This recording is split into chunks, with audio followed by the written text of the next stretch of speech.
Now, was that so hard? No. Thank you for your generosity, and we are indeed grateful. And thank you for the wonderful music. Quick reading by UCC minister, United Church of Christ minister in Seattle.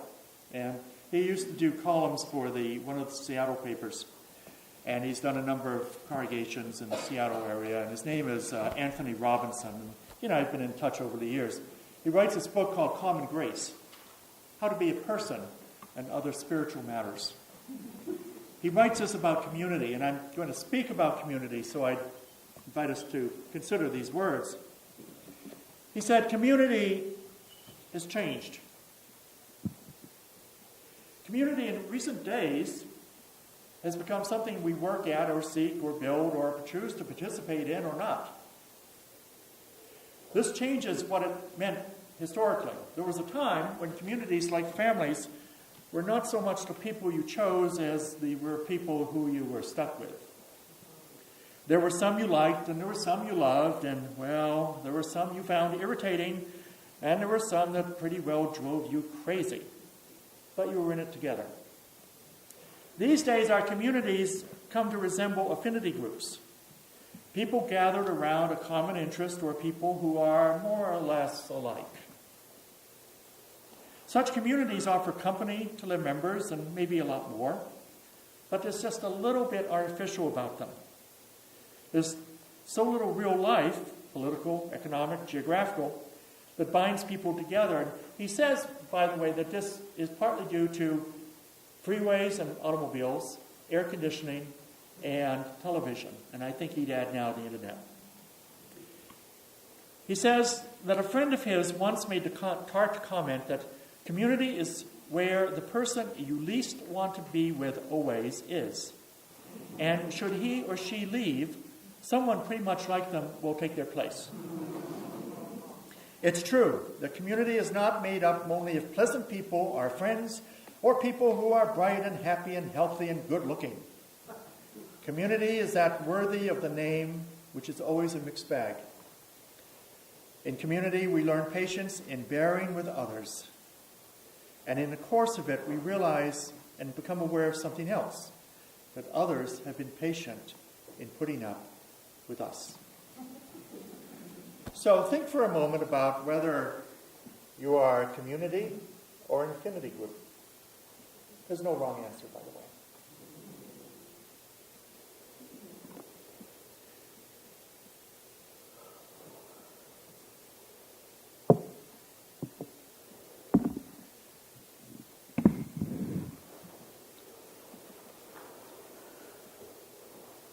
Well, by the way, before I forget, cell phones in their most worshipful position of silent, vibrate, or off. And Nate and Heather, and Nate, you know each other. Jorge and Paula and Bob, and everyone, by the way, who did that wonderful soiree last night, which was just so great. And all of you for being here. I appreciate it, and I know it's just wonderful to see so many of you on this beautiful day. Now, this morning, I'm supposed to talk about stewardship, because it's Stewardship Sunday. So you got to do something. And in my opinion, which is always a humble opinion, it would be a lot better if the women who sang last night at the soiree actually were able, and they can't do it today for a variety of reasons, but if they were able to sing Money Medley as they did last night, it would answer all your questions. And it was great. And they had a good time, and they created the whole thing, and it was just boisterous as anything. But they got me off the hook because I don't have to talk about money, which they did. And they talked about it in such creative ways that, I can't follow that. So the video, I hope, of the whole gathering will be on the website shortly. So you'll be able to see it and hear it, and it was quite the event. So never fear, I'm not going to talk about money.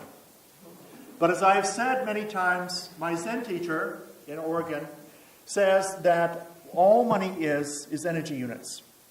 It gets you from point A to point B. If you don't have enough to get to point B, you go and you stop at point A plus 3. So today I'm going to talk about stewardship, but not about money.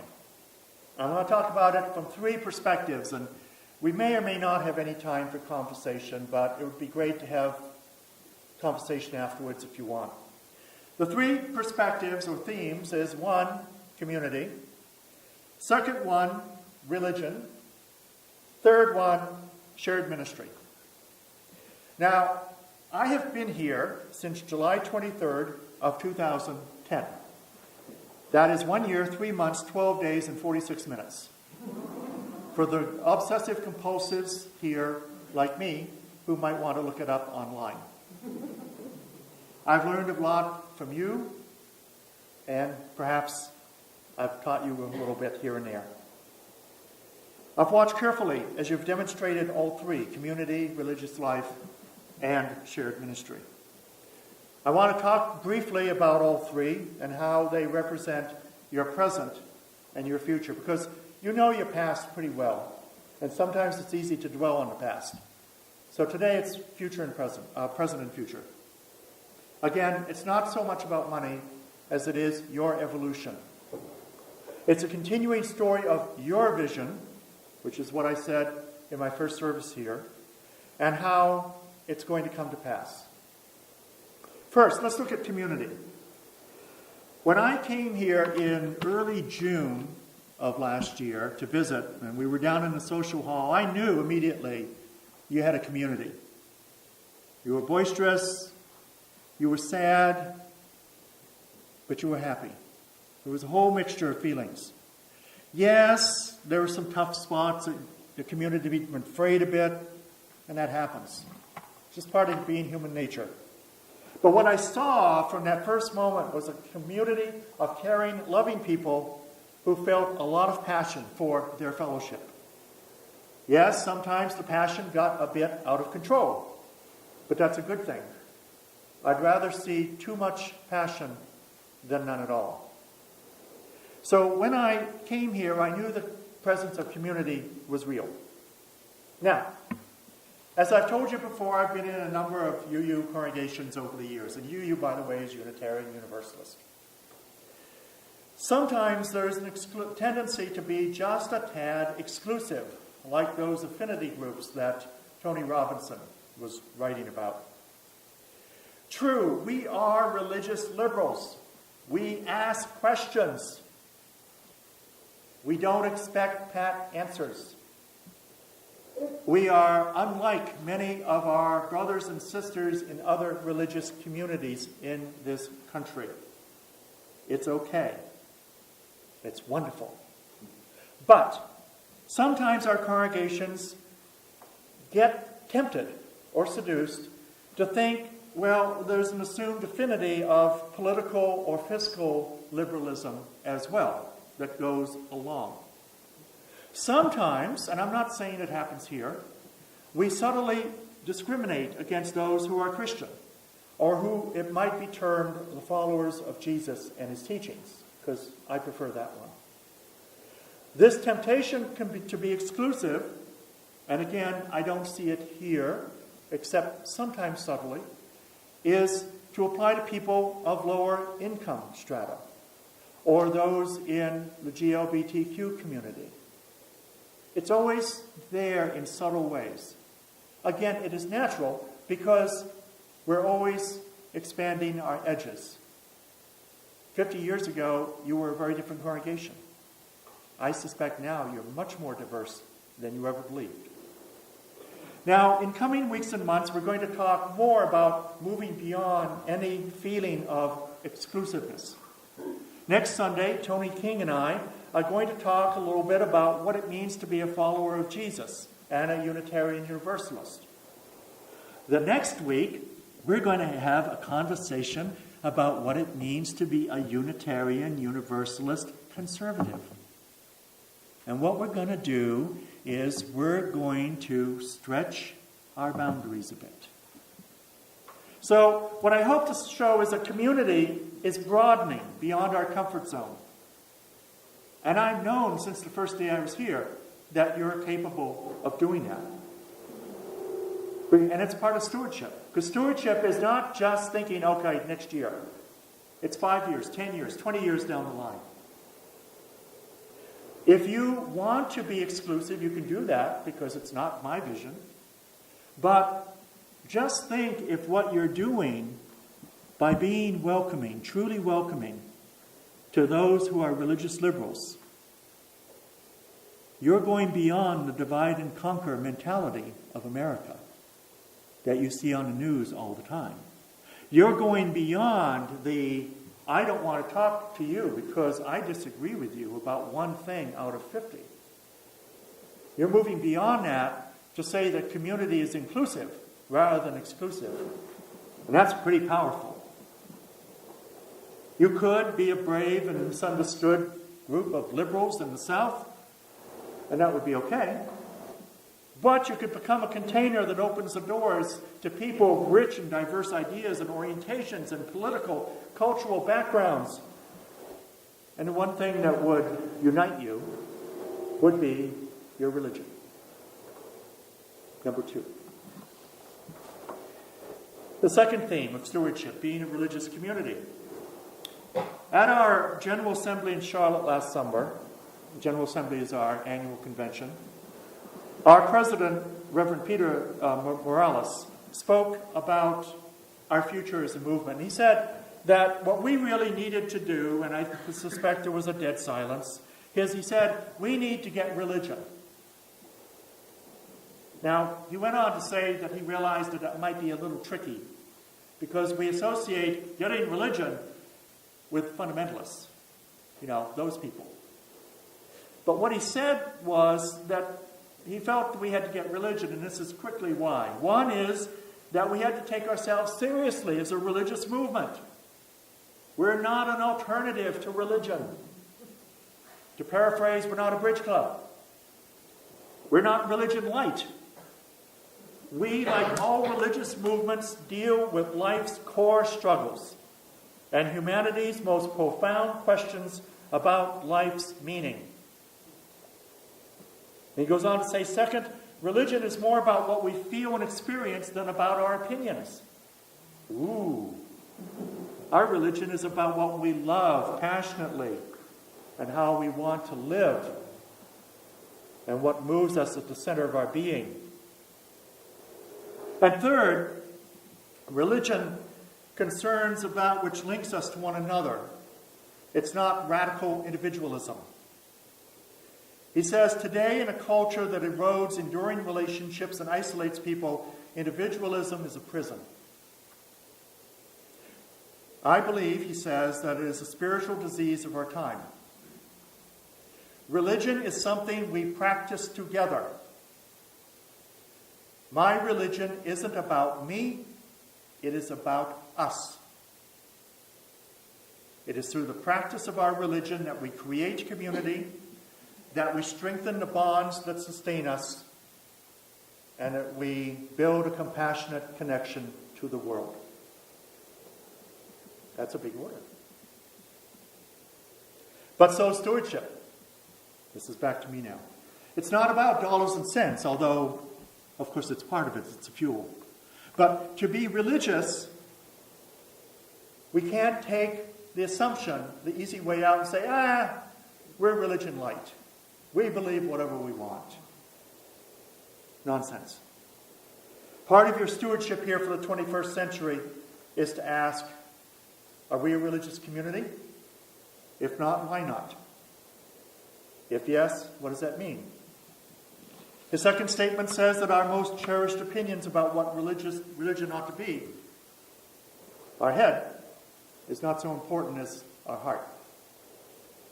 Ritual is powerful. The appearance of our building is meaningful.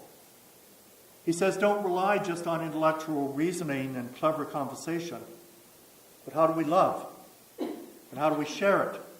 And how do we understand it? And how do we teach love and compassion and getting through the hard times? That's what he says religion is. And then finally, he says that religion isn't about me. It's about us. Spiritual practice, yes, is about individuals. But religion is about us rebinding, reconnecting.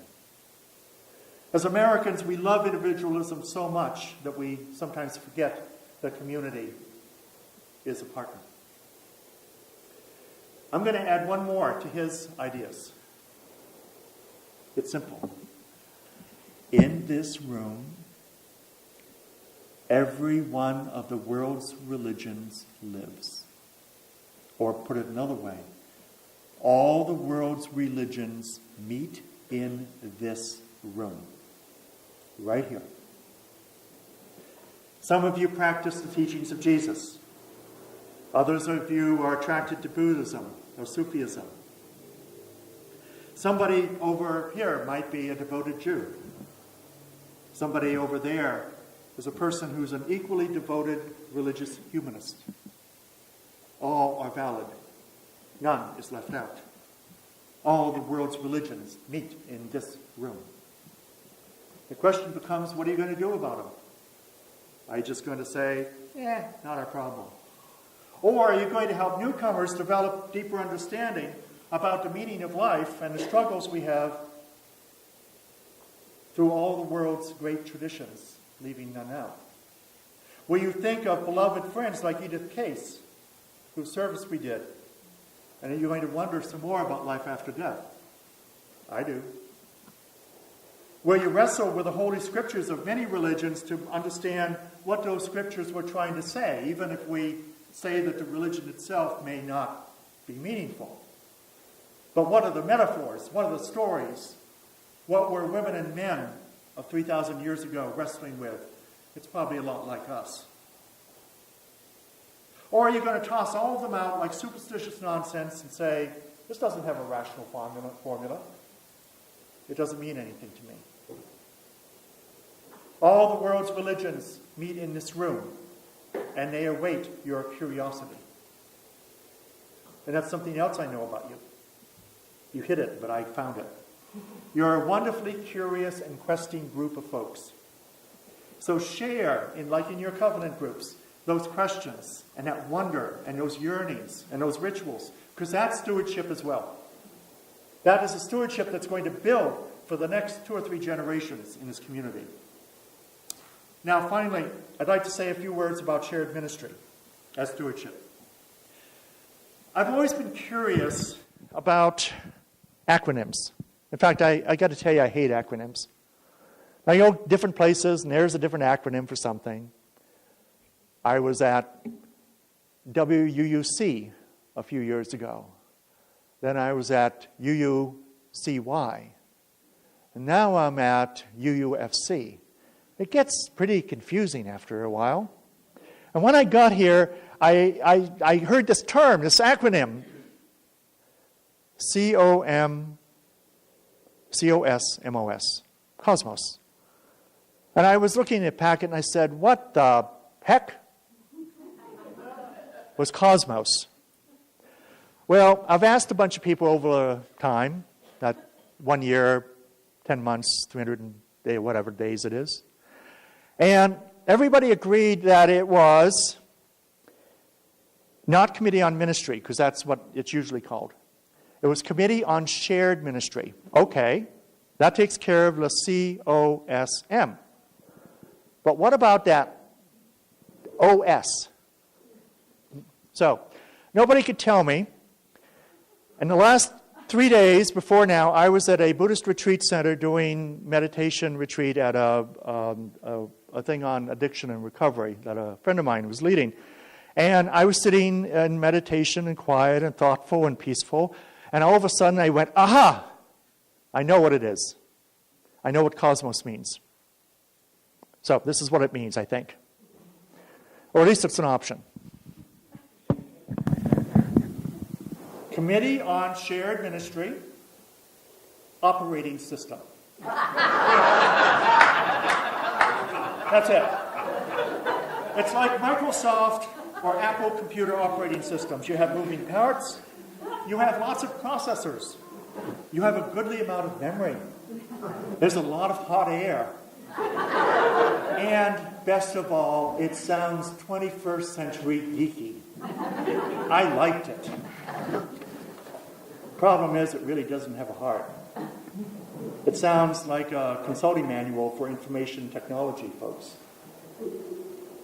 Committee on Shared Ministry Operating System? Whoa. Shared ministry isn't analytical or formulaic. It has a heart, and like all hearts, it must always move the blood of life to the whole body. It can't leave any part out. Shared ministry is not just an operating system you can turn on and off. Shared ministry is the heart and the pulse of a living, breathing community. And the great thing is, I've seen it here.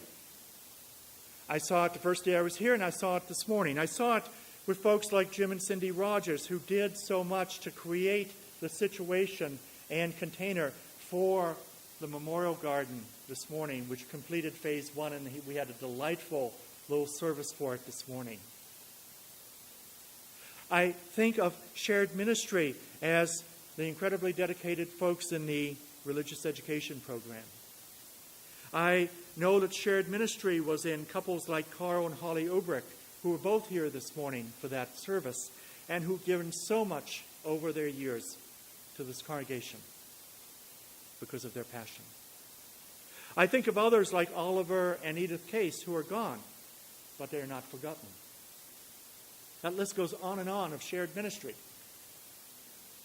So, what is your stewardship of 2012? Well, I don't really care so much as I want to know what it is for 2020 or 2015. But let's start with 2012. It might be tempting, and Heather said it so well this morning, to calculate your pledge on the relative importance of this congregation relative to all the other things you give to, like mojos. But I'll say to you this. Your support of this congregation should be, ought to be, and I never like the word should or ought, your support of this congregation should be more important than anything else in your life except your family. Your family is your heart, and so is this congregation, if you wish it to be so. You don't give to an operating system. You give to a shared ministry that begins in your seat, where you are sitting right now, and it moves slowly and surely out to everybody in this room, and then the remainder of the building, and then out the door to one seeker at a time for the whole world. And that is your shared ministry and your stewardship if you choose. And you do have a choice. You have a choice of which light is going to burn the brightest. This one will go the longest, but it's a tiny little flame.